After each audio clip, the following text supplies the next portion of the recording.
ಸ್ವಾಮಿ ಟೈಮ್ಸ್ನ ವೀಕ್ಷಕರೇ, ನಾವಿವತ್ತು ಕಾರ್ಕಳದ ಹತ್ತೂರು ಪರಪಲಗಿರಿಯಲ್ಲಿದ್ದೇವೆ.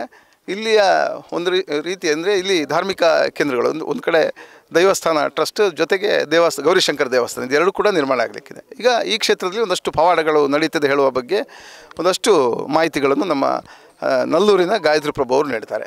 ಗಾಯತ್ರಮ್ಮ ನಮಸ್ಕಾರ. ನೋಡಿ ತಾವು ಈ ಕ್ಷೇತ್ರಕ್ಕೆ ಭಾಳಷ್ಟು ವರ್ಷದಿಂದ ಬರ್ತಾ ಇದ್ದೀರಿ. ಈಗ ಈ ಕ್ಷೇತ್ರದಲ್ಲಿ ನಿಮಗೆ ಆದ ಅನುಭವಗಳು ಏನು? ನಮಸ್ಕಾರ. ನಾನು ಈ ಕ್ಷೇತ್ರದಲ್ಲಿ ಸಂಕ್ರಾಂತಿ ಇದಕ್ಕೆ ಬಂದಿದ್ದೆ. ಆವಾಗ ಇಲ್ಲಿ ನೀರಿನ ಬಗ್ಗೆ ನಾನು ಅರಿತಿದ್ದೆ. ಇಲ್ಲಿ ಈ ದೈವದ ಪಾತ್ರೆಯವರು ಹೇಳುವಾಗ ನೀರಿನಲ್ಲಿ ತುಂಬ ಪವಾಡ ಇದೆ ಅಂತ. ಆ ನೀರನ್ನು ನಾನು 48 ದಿನ ಕಂಟಿನ್ಯೂ ತಗೊಂಡು ನಾನು ಬ್ಲಡ್ ಟೆಸ್ಟ್ ಮಾಡುವಾಗ ನನಗೆ ಶುಗರ್ ನಾರ್ಮಲ್ ಬಂದಿದೆ. ಮೊನ್ನೆ ಪುನಃ ಟೆಸ್ಟ್ ಮಾಡುವಾಗಲೂ ಶುಗರ್ ಇಲ್ಲ. ಎರಡನೇದಾಗಿ ನನಗೆ ನ್ಯಾಯಕ್ಕಾಗಿ ನಾನು ದೂರು ಕೊಟ್ಟಿದ್ದೆ.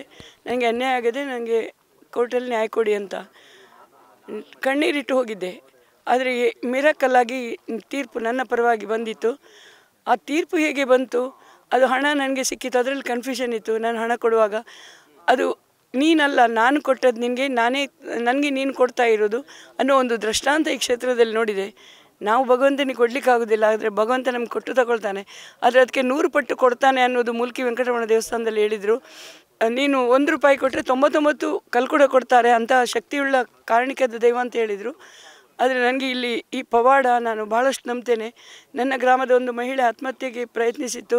ಹಣದ ಕೊರತೆ ಇತ್ತು. ಈಗ ಹಣದ ಕೊರತೆ ನೀಗುವ ಹಂತಕ್ಕೆ ಬಂದಿದೆ. ನಾಳೆ ಹಣ ಸಿಗ್ತದೆ. ಇದು ನಾನು ಕಲ್ಕೂಡನ ಹೆಸರಲ್ಲಿ ನಾನು ಪ್ರಾರ್ಥನೆ ಮಾಡಿದ್ದೆ. ಇಲ್ಲಿ ಏನು ಪ್ರಾರ್ಥನೆಯು ನಡೀತದೆ ಅನ್ನೋದಕ್ಕೆ ನಾನು ಭಾಳಷ್ಟು ಅನುಭವವನ್ನು ಪಡೆದಿದ್ದೇನೆ. ಕ್ರೈಸ್ಟ್ ಕಿಂಗ್ ವಿದ್ಯಾಸಂಸ್ಥೆ ಕಾರ್ಕಳ ನಿಮ್ಮ ಮಕ್ಕಳ ಭವಿಷ್ಯಕ್ಕಾಗಿ ಒಂದು ಉತ್ತಮ ಆಯ್ಕೆ.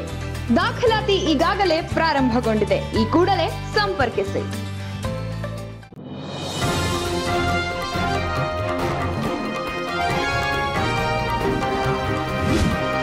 ನಿಖರ ಹಾಗೂ ಸ್ಪಷ್ಟ ಸ್ಥಳೀಯ ಸುದ್ದಿಗಳಿಗಾಗಿ ವೀಕ್ಷಿಸಿ ಸ್ವಯಂ ಟೈಮ್ಸ್ ಕಾರ್ಕಳ.